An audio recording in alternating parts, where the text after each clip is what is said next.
मृत्यु एक ऐसा विषय है जिसके बारे में जानने की हर मनुष्य जिज्ञासा रखता है। मृत्यु से पहले होने वाले आभास, मृत्यु के बाद आत्मा की यात्रा, पूर्व जन्म और पुनर्जन्म का सत्य आदि कुछ ऐसे प्रश्न हैं जो हर किसी के मन में उठते हैं, परंतु हमारे प्राचीन ग्रंथों में मृत्यु से जुड़ा लगभग हर रहस्य उजागर किया गया है। गरुड़ पुराण में जीवन से लेकर मृत्यु तक और उसके बाद आत्मा की यात्रा के बारे में विस्तार से बताया गया है। गरुड़ पुराण में भगवान विष्णु ने पक्षीराज गरुड़ से मृत्यु के बाद होने वाली घटनाएं, नरक लोक, नरक की यातनाएं, स्वर्ग लोक और स्वर्ग के पश्चात पुनर्जन्म, इन सभी विषयों के बारे में विस्तार से बताया है। इस संसार में जन्मा हर जीव जीवन और मृत्यु के चक्र में फंसा हुआ है। जिस प्रकार जन्म सत्य है, उसी प्रकार मृत्यु भी एक शाश्वत सत्य है जिसे कोई ठुकरा नहीं सकता। इसीलिए मृत्यु पर विजय पाना असंभव है।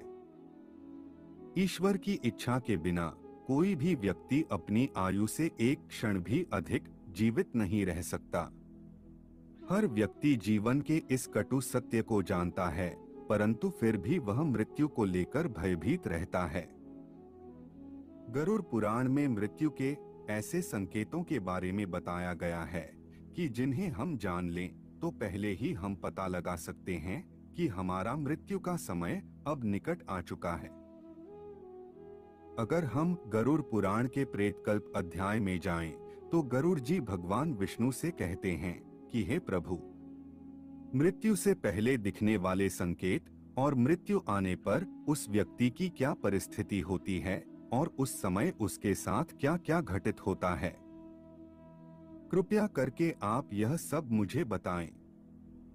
हे पक्षीराज गरुड़, आपके द्वारा पूछे गए यह प्रश्न लोकहित के लिए बहुत लाभकारी है। जब किसी व्यक्ति की मृत्यु आ जाती है, उससे पहले उस व्यक्ति के शरीर में कोई न कोई रोग उत्पन्न हो जाता है। इंद्रियां काम छोड़ देती हैं और शरीर ढीला पड़ने लगता है। हे खगेश, उस समय प्राणी को करोड़ों बिच्छुओं के काटने जितनी पीड़ा होती है। उसके बाद ही उस व्यक्ति में चेतनता समाप्त होकर जड़ता आ जाती है। तदंतर यमदूत उसके समीप आकर खड़े हो जाते हैं और उसके प्राणों को अपनी ओर खींचना शुरू कर देते हैं। उस समय प्राण कंठ में आ जाते हैं। मृत्यु के पूर्व मृतक का रूप गंदा हो जाता है।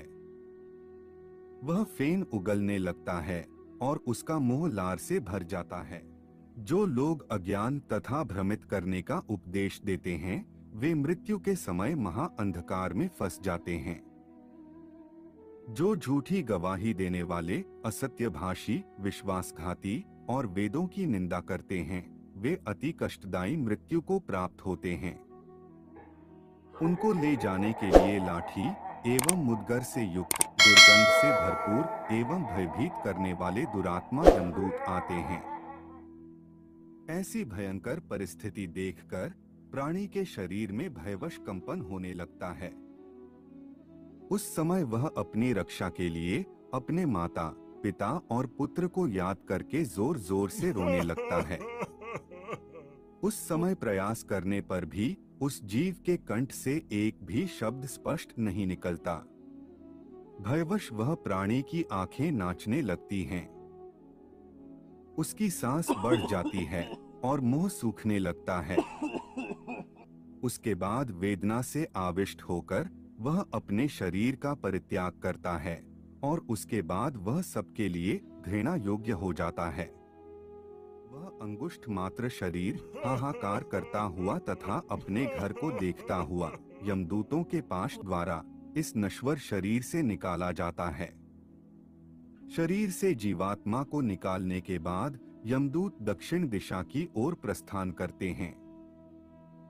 यमदूत उस जीवात्मा को इस प्रकार यमलोक की ओर ले जाते हैं जैसे किसी अपराधी को राजा के सामने ले जाया जाता है।